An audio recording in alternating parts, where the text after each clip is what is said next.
Okay, we are live. Welcome, everybody. My name is Mike Cecchini. I am the editor-in-chief of denofgeek.com. With me, we have Abraham Riesman, the author of True Believer, The Rise and Fall of Stan Lee, which is out when, Abe? Tuesday, February 16th, coming up real soon. And I can tell everybody who's watching right now that this is the definitive Stan Lee biography. I've never read anything that is quite so honest and quite so raw about Stan Lee's life and contributions to Marvel Comics and pop culture in general. If you're looking for what I would consider to be the real story, this would be it. You know, there is probably no figure in 20th century pop culture who was more self-mythologizing than Stan Lee, and so it's tough to get something that feels like an honest account, and I think Abe has done that here. So with that, let's talk about how this book came to be. Abe, how did you end up writing the biography of? Well, first of all, just thanks for having me on. I'm really excited about this. And to answer your question, it was a multi-stage process. I'd been writing about comics and the comics industry for a number of years at New York Magazine and its culture site, vulture.com. And in summer, like August 2015, one of the editors at New York Magazine, a great guy, genius named David Wallace Wells, walked over to my desk and plopped down on it a galley copy of Amazing, Fantastic, Incredible, which was Stan's graphic memoir. And he said, "You should do something with this." And so I started doing research and lining up interviews and blah, blah, blah, reading memoir and everything. And about a week in, I went to David and I said, "Hey, here's all this stuff that I found." And he said, "Oh, I just meant you should write a short review."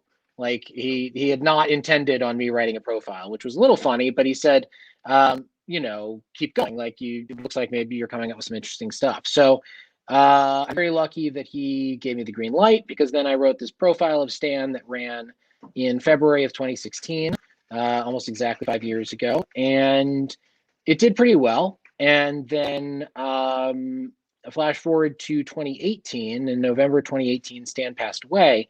And right away, I got a message through my agent from an editor at Penguin Random House at their Crown imprint named Will Wolfslow. He was asking if I might be interested in expanding the profile I'd written into a full biography. And so I'll be forever grateful to him that he thought of me. He'd read the profile and enjoyed it and thought that I might be able to do this. So yeah, that was the beginning of it. November 2018, I got contacted, and pretty soon we signed the contract and I was off to the races. So then let's take this back a little bit further, because you have long been considered. Certainly by me, I think you're just about the best pop culture writer in the business. Oh, and thank you. It's very kind of you to say. but like you are considered an expert in the field. Like people look at you as an authority. So what was your own history with Stan Lee like? What was your relationship with Marvel Comics? What was your, how did you kind of absorb Stan's life before it was time to actually start writing about him professionally? Sure.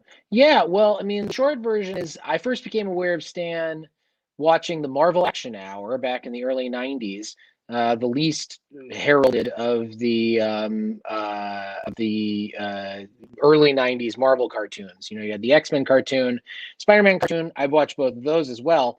But Marvel Action Hour was the one where Stan would do little live action intros. And he was sort of the unifying thread of that whole series, because it was about sort of miscellaneous Marvel characters. But the one thing you could always count on was every episode you'd have Stan. He was the character that sort of tied it all together. So that was my first exposure to him. And I then spent a number of years engaging with Marvel, mainly through like the cartoons and such. I wasn't really reading the comics. And then sixth grade, I started reading the comics. And of course, this was still the era when every Marvel comic was Stan Lee presents, insert thing here. And so I quickly became acquainted with the comics depiction of Stan, or at least the corporate depiction of him. And I'll fully confess that I never really had that much of a powerful relationship with Stan in the way that a lot of people of my generation and generations going all the way back to the people who were coming up in the 60s have had with him. I certainly recognized his importance, or at least the way he'd been held up and the esteem that he was held in. And at the same time, just didn't really like I wasn't a Stan, if you will. There was no antipathy or anything. It just he was just somebody I respected and recognized, but that was the extent of it. And then I actually met him very briefly at the Wizard World Comic Con in Rosemont, Illinois, I believe in 1998. The photo I have is undated, but it's from 1998. I think it's from 1998. I went to the con. I was was coming up into 7th grade, and the con was just an exciting thing for me because there we go. So I went up to get a copy of Fantastic Four number 47, very beat up copy. It was not worth anything. I just found it at the con, buying from some back issue dealer. I got Stan to sign it. Now, the thing is, by the end of his life, getting a signature from Stan Lee was a real ordeal. You had to spend a whole day waiting in a line, and you had to pay $150 to get the signature, more if you wanted a photo. It was very choreographed and managed.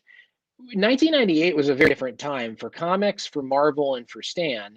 Everything was a lot more janky and low rent. And so I waited in line for like 15 minutes, half hour, something like that.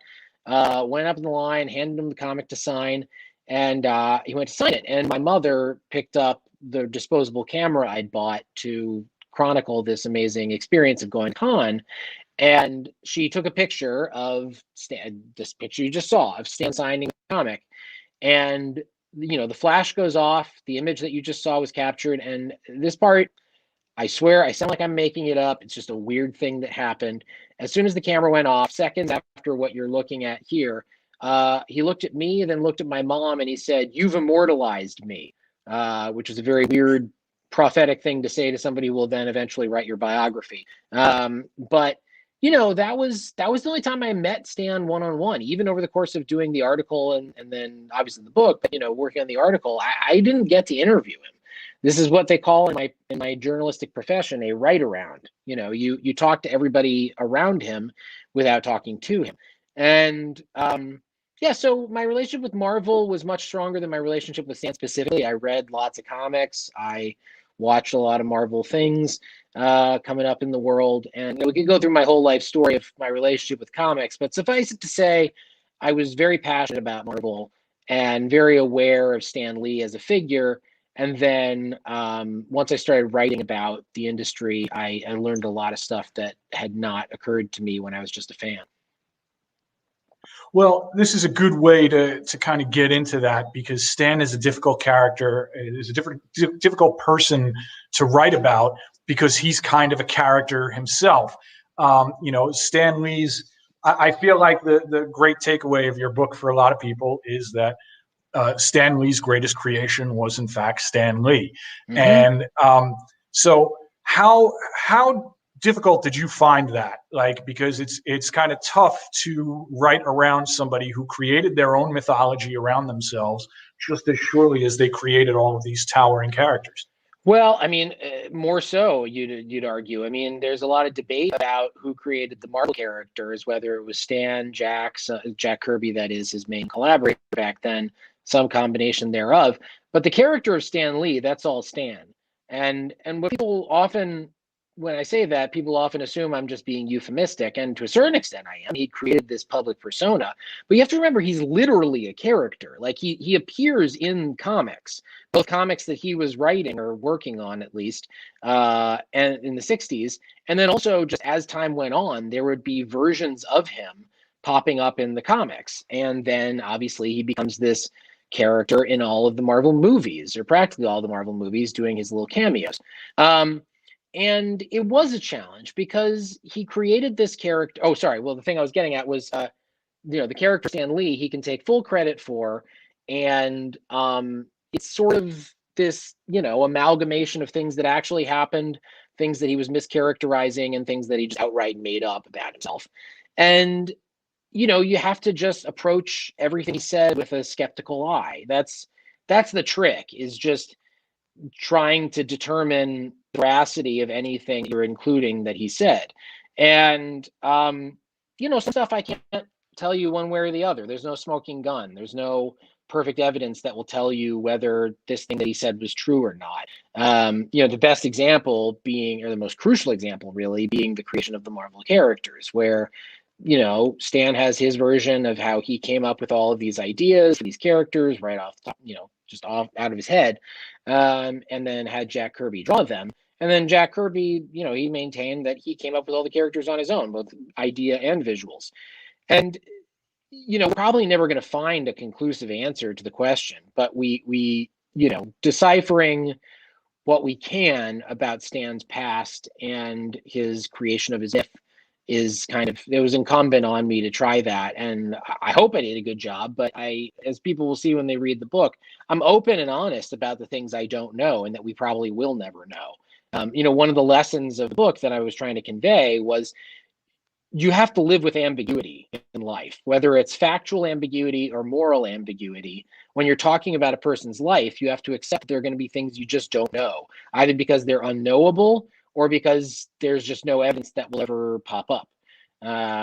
So anyway, I hope that answers your question. It does. Was there any difficulty, because Marvel has, in particular, Disney and Marvel seem very protective of that myth of Stan Lee. Absolutely. The kind of creation of, almost like Saint Stan, right? Mm-hmm. Did you encounter any difficulty when you were trying to talk to some people that knew Stan, that were still in that orbit, as far as piecing together elements of his life? Did you sense any There were people, actually, now that you asked that, it was surprising the degree to which people were pretty open with me. I think, sure, when it came to talking to high level Disney execs who have, corporate interests in the myth of Stan Lee, I didn't get to talk to those people, but I don't know that I would have gotten much that was interesting out of them, because they have, a set of corporate prerogatives that they have to exercise. But when it came to people outside of the sort of strictly stage managed world of Disney, you'd be surprised how honest people were. I mean, even people who knew and loved Stan very dearly will tell you about his what they see as his failings, as his weaknesses, and things that he did that they disagree with.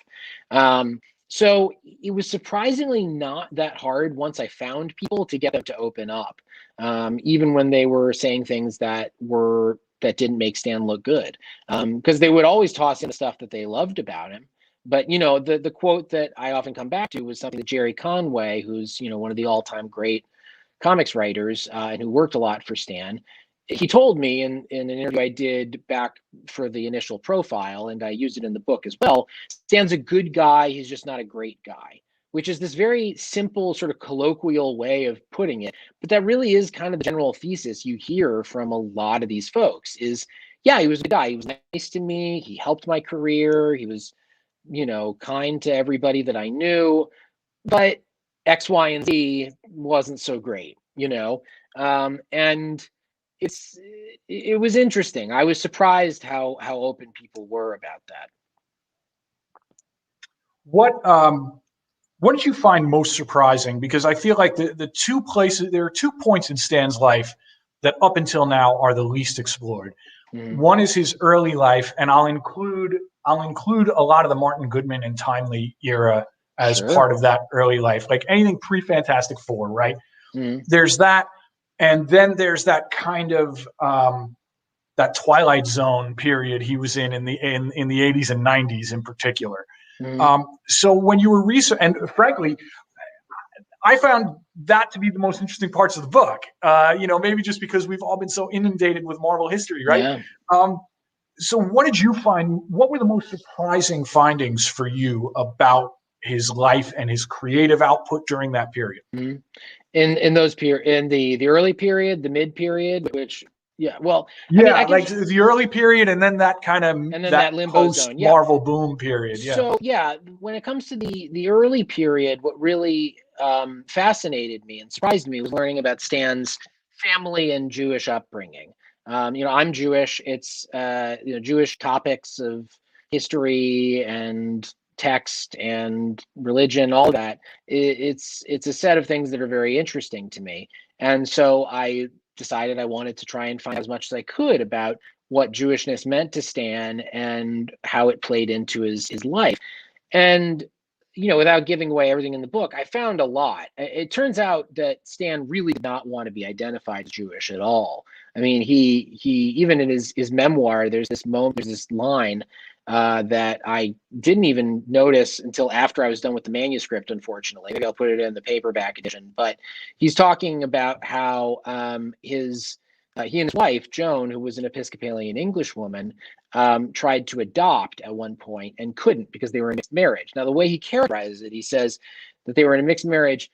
Joan, his wife, was Episcopalian, and my parents were Jewish. Not I'm Jewish. My parents were Jewish.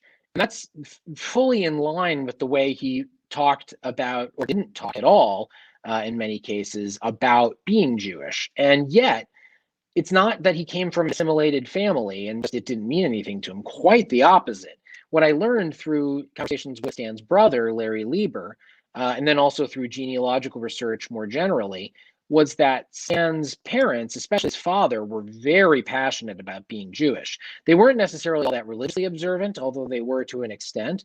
But his father, Jack Lieber, born Iancu Ern Lieber in Eastern Romania, was a big Jewish nationalist and had a lot of pride in being Jewish. And he, that was something that influenced Stan as a young boy. If I could have interviewed Stan and gotten, used the lasso of truth and gotten a firmly honest answer, I think one of the main things I would have asked him would have been, what did Jewishness mean to you growing up? And like, what was it like being around your father who felt this way about Jewishness? And why did you sort of veer in the other direction? Because he never talked about it. It just wasn't a topic that he felt comfortable with, I suppose. But it was very interesting and surprising for me to learn about that. And also even going further back into the experiences of his parents, especially his father, who lived through this anti-Jewish riot, this pogrom in his home city when he was just under 5 years old. And so that was, I could ramble about that all day, but that was interesting. And then when it came to the limbo period, I guess, I'm trying to think, 80s and 90s, I guess I was just surprised by the degree to which he had this really interesting mix of like ideas that went nowhere. Well, they were all ideas that went nowhere. In that period, he was not creating stuff that really succeeded. But there were these interesting little tidbits of him having ideas that went nowhere in his time, or at least in his hands, I should say.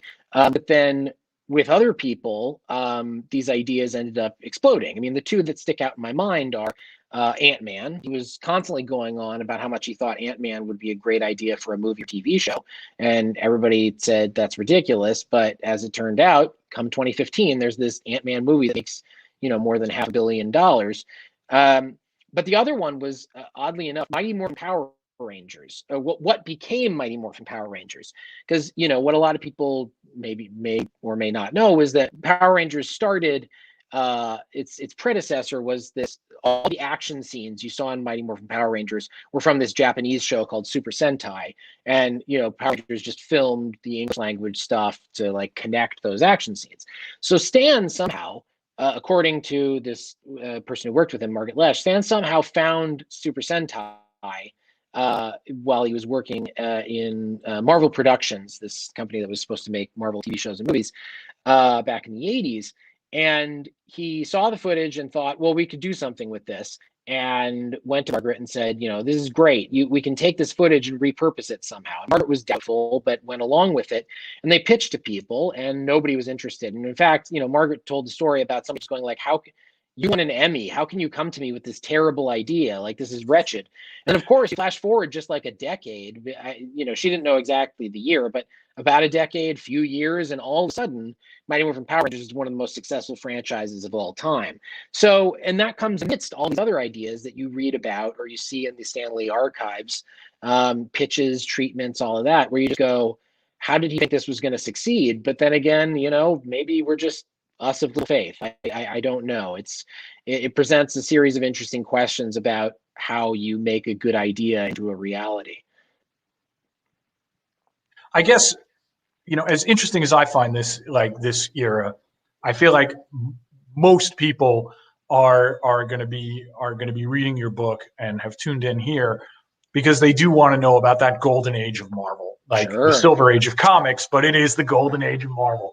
That period Totally. between 1961 and 1970, when his partnerships with Jack Kirby and Steve Ditko just created everything. Yeah. So, what did you find most revealing about that? Because I feel like our audience might not really necessarily know about the debate about the creation and the relationship Sure. between Stan and the other creators at Marvel at the time. Yeah, I mean, in brief, it's very unclear who actually created the Marvel characters. We just don't know, and probably will never have a firm answer. Stan always maintained that he, like I said, came up with the original ideas and then handed them off to Jack Kirby or Steve Ditko to come up with the visual elements of them. And then the official line was that Stan was writing these comics and the artists were drawing them. Now, of course, what you find once you start researching is that it's not so simple. For one thing, we don't know whether Stan actually came up with the ideas. In fact, one thing that really surprised me was as I kept sort of collating data, eventually what I was left with was, my God, there's literally no one and nothing backing up Stan's account of him being the progenitor of these ideas other than Stan.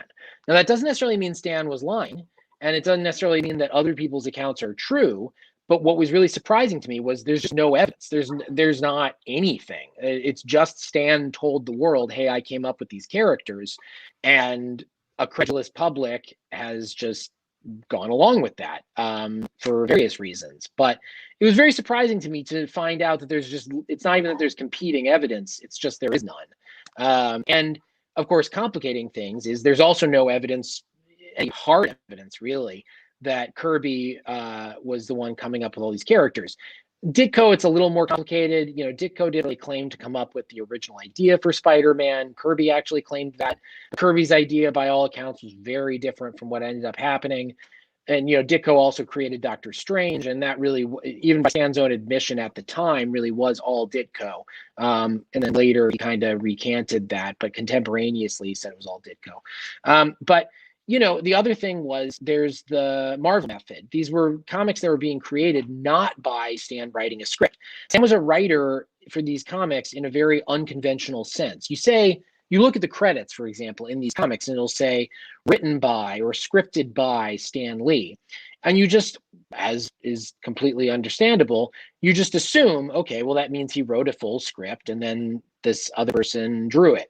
And that's not how it was. It was never that way. He didn't write scripts. He hardly ever wrote scripts throughout his entire career. That was another thing I discovered was he was doing some version of the Marvel method going all the way back until like the 40s and 50s. He just wasn't big on writing scripts. That was not really how he operated. He would have, shreds of ideas and then have conversations with artists and then people would run with it. But he was not the primary writer on these comics. I mean, he by his own admission, very often with his creators, and certainly back this up with his writer artists, he would just say, okay, what do you got? And they would pitch something and he would say, sure, maybe have some ideas here and there. And then the writer artist would go home and come up with the whole story, would just take like whatever prompt there was from their little discussion and then actually construct a story. So really that's the writing of the story. What Stan was doing was then after the story had been constructed, he would add dialogue and narration. So he was writing the actual text, although it is important to remember that the writer artists often did put little notes in the margins of the art saying like maybe the dialogue should be this. But Stan was the one writing the finished words, but he was not the guy writing the story. I mean, he was not the guy coming up with the plot, more often than not. And at least was not the first person taking a pass at constructing it. So, I'm being long-winded here, but unfortunately, it's the kind of detail you have to get into, and the kind of detail that the average mainstream newspaper or magazine, whatever, wasn't interested in exploring. You for decades and decades, for the entirety of the Stan Lee, the existence of the Stan Lee legend, the vast majority of outlets in the mainstream have just sort of taken Stan's word for it. And what I tried to do with the book was not say I definitely know who created these characters, because unfortunately no one, was taking notes. Nobody was writing diary entries. Nobody was putting together presentation boards, at least that have survived. And so I don't have the answer. I mean, part of the I'm forgetting whether I already said this in this interview or another one of the interviews I did today, but we have to live with ambiguity. Did I say that already? Yes. No.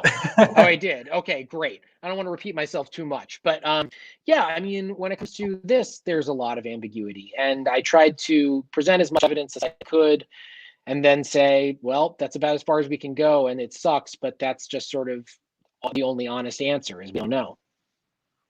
What about would you say the one thing that I feel maybe it is safe to give Stan kind of sole credit for is the idea of Marvel as a universe Oh, and the totally. idea of the Marvel Yes. bullpen and things like that. Was Who was your best source for for who was like on the ground during that era? Would that be Larry Lieber? Well, Larry, I had a few sources. I mean, the trouble is, until about 1965, you don't have a ton of people who are really centrally involved at Marvel who are still alive, and well, certainly now who are still alive, and even during their lives, who were not Stan and Jack Kirby, and to a certain extent Steve Ditko. There just weren't that many people. I mean, you mentioned the bullpen. He was constantly talking about the bullpen. There wasn't really a bullpen. Like, I mean, there were freelancers, and there weren't even all that many of them making these comics. And when it comes to sources, starting in 1965, you have Roy Thomas, Stan's sort of successor as editor-in-chief and his protege in a lot of ways. Roy had a lot of memories, but again, those only date back to 65 when he started working there. Larry had some memories, but Larry and Stan were not very close. They were brothers, and they worked together, but really it was Larry working for Stan and not really have much of a relationship with him when it came to the creative decisions that were getting made. So Larry certainly had insights about that period, but they were not really about how the business was working, and how these things were getting invented. But Larry was very, very generous with his time and gave me a lot of information that I wouldn't have gotten otherwise. And I'm eternally grateful to him for that. So yeah, it was useful talking. I'm trying to think, was there anybody? Well, John Romita Sr., he was another guy who was around there.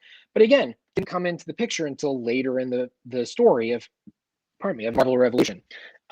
So he had insights, but didn't solve all the questions. You're picking up scraps at a certain point. Flo Steinberg, his secretary, unfortunately, is no longer with us. I wasn't able to talk to her, but so yeah, there were people there in the 60s, but not as many as there once were, because a lot of people have passed away. And then also, just even the people who were there often didn't really know the answers to the big questions.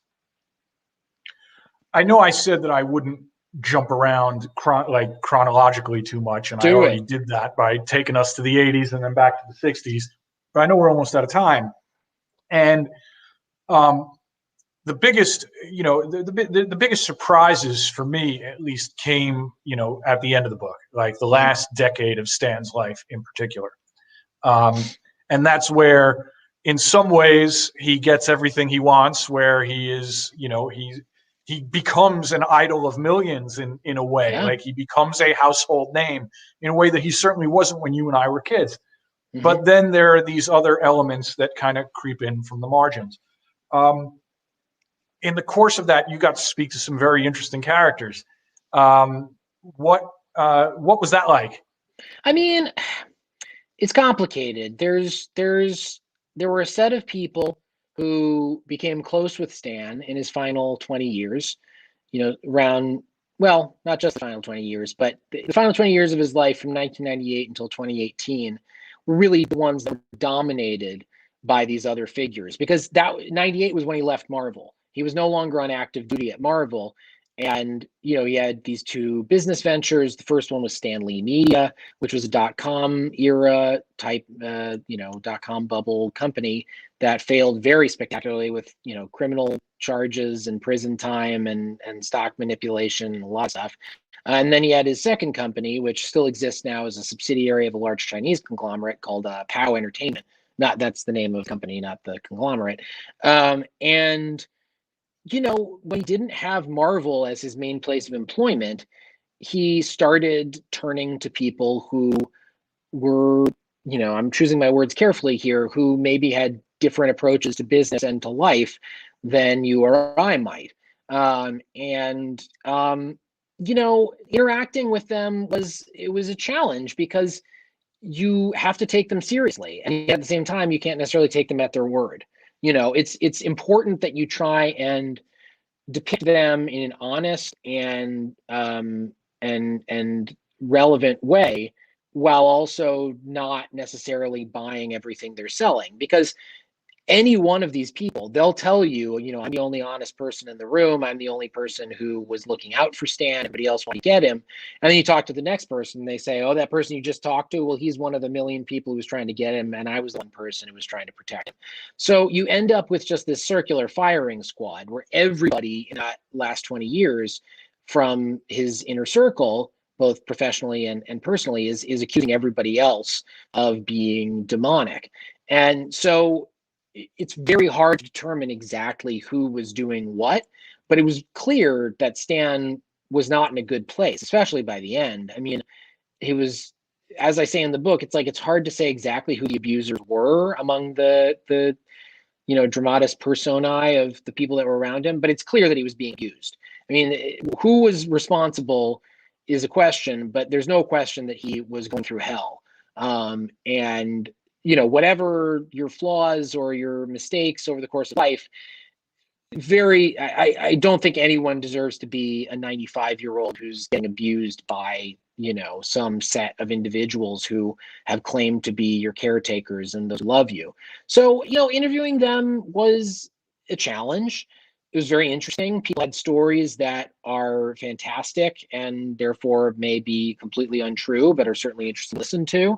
So there's a lot of treading carefully, both in the conversations and then in writing about them, once I was putting finger to keyboard. Was any of this? I mean, like some of this is hard to read, man. Like it It was really hard to is write. very It was sad. hard to write too. I mean, there's a lot in there that just, when you take off your journalistic distance hat, you just go, wow, that is really not great. Like, that should, again, it's like, whatever you think about a person, they shouldn't have to go through the stuff Stan went through in his final, especially year and a half after his wife died in 2017. From that stretch until his death in November of 2018, a lot of bad stuff happened that I don't want to get into too much detail about, because A, it'll depress people, and B, it's best seen kind of in a larger context. I mean, any one of those things, if you pull them out of context, becomes utterly shocking and disgusting and despicable. And you have to look at it all as a picture to try and understand exactly what dynamic was, and not just get lost in the sensationalism of like, oh, he said this thing, or another person did this thing. It's easy to just get caught in that, when in reality you have to try and tell the larger story.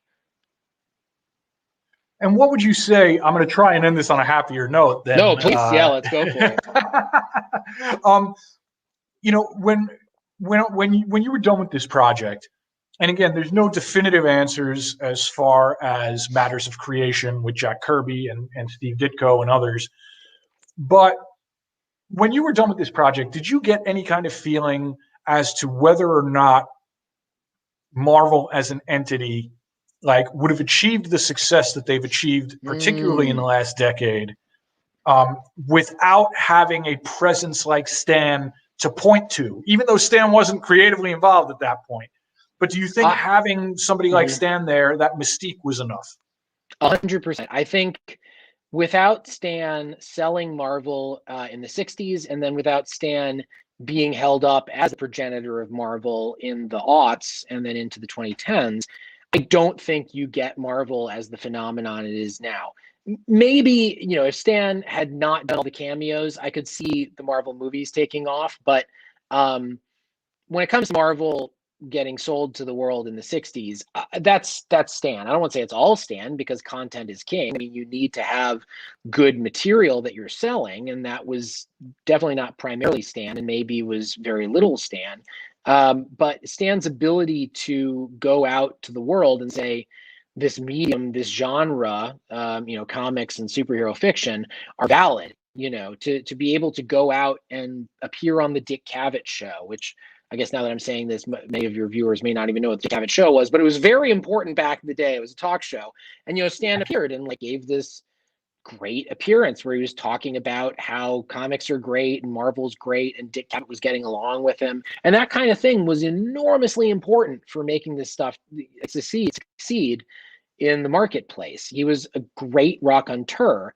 And on top of that, he was the one who came up with the Marvel shared universe idea, which was genius. I mean, at least from a marketing perspective, to have it be that in order to understand any given comic, you have to read a bunch of other comics. What businessman wouldn't want to institute that model? So, I think selling Marvel and making it this object of addiction for people in the 60s really is an achievement of Stan's. And then you make a good point that later he was still an important figurehead, because look, people want there to be a singular genius for something. It's the same way with Steve Jobs or Walt Disney, any number of these people who created, or not, here I'm making the same mistake. Any of these people who was involved in the creation of a major entity, whether that's a brand or a device or whatever, we want there to be that singular individual who we can say is coterminous with that brand, with that idea, with that product. For whatever reason, that's just how humans are wired. Maybe it's because we want things to be simple and elegant. I have no idea. But having Stan there as the face of the creation of Marvel, I think was very useful. I think, putting him in these cameos was not just, a fun little grace note. It was saying, Marvel is good because the guy who invented us is good. The guy that you love this product, well, you're gonna love it even more because you love the guy who made it. Now, was he the guy who made it? That was not something they ever got into. It was just sort of left implicit that, of course, Stan's the guy who invented all of it. And that's a big part of how people approach companies. And I think that was very useful for them. And that legacy is going to live on. I have no idea what impact my book is going to have, but I don't think it's going to completely derail people's perception of Stan as this guy who is, the icon of this unbelievably successful brand. So, I don't know what his legacy will look like in 100 years, but I would imagine that at least his handiwork of selling Marvel to the world will continue to be an achievement that he was able to do. And I understand you're working on another book as well. I am, yeah. I'm very lucky to. Yeah, sure. I'm very lucky to have already gotten a contract for my second book. It's a biography as well. It's a biography of Vince McMahon of professional wrestling fame. Another person who has straddled that line of character and real person, and who has revolutionized an industry, and who is good at carnival barking. There's a lot of parallels, a lot of very crucial differences. But I think if you like the Stan Lee book, maybe you'll find things that you like in the Vince McMahon book when it comes out. And speaking of the Stan Lee book, there it is. Where can people get it? When's it on sale? Tell them all about it. It's on sale. Sure. It's Tuesday, this upcoming Tuesday, the 16th is when it goes on sale. I'd love if you'd pre-order it, because the way the industry works, the publishing industry, you get as many pre-orders as you can. So I don't even totally understand why, but that's what they tell me to ask people to do. So yeah, go to abrahamriesman.com. There'll be a link to go buy it, or you can just Google it, True Believer, Stan Lee. Should be pretty easy to find. And abrahamriesman.com, it's I before E, but if you do misspell the I, then I have that domain registered as well, and it redirects to my main page because it's the family curse that everybody misspells it. But anyway, yes. Well, Abe, thank you so much for your time. It was really a pleasure having you. This was really great. Thank you for having me. And look, to everybody watching here, True Believer, The Rise and Fall of Stan Lee is absolutely tremendous. It's one of the best works about the history of comics I've ever read in my life. It is the definitive biography of Stan Lee. I don't think you're going to find anything as raw or honest as what Abraham has put together here. So check it out. And thanks again. And I hope I get to talk to you again soon. I would love that. Thank you so much. Thanks.